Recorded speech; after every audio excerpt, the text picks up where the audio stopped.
বিকালবেলার নাস্তায় মচমচে সমুচা এবং সাথে টমেটো সস থাকলে তো কথাই নেই। আসসালামু আলাইকুম প্রিয় দর্শক বন্ধুরা, কেমন আছেন সবাই?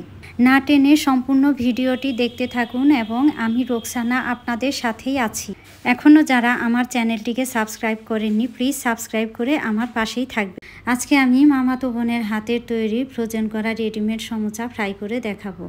নেক্সট কোনো ভিডিওতে সমুচার রেসিপি নিয়ে আসবো ইনশাআল্লাহ। প্রিয় দর্শক বন্ধুরা, এই তো দেখতে পাচ্ছেন সমুচাগুলো একে একে ভাজা হয়ে গিয়েছে। এখন আমি উঠিয়ে নিচ্ছি। সমুচা ভাজার সময় অবশ্যই একটা জিনিস খেয়াল রাখতে হবে, সেটা হচ্ছে খুব গরম তেলে সমুচা ছেড়ে দেওয়া যাবে না। মোটামুটি তেলটা যখন হিট হয়ে আসবে তখন সমুচা ছেড়ে দিয়ে আস্তে আস্তে ভেজে নিতে হবে। এ সময় চুলার আঁচটা মাঝারি থেকে লো হিটে থাকবে।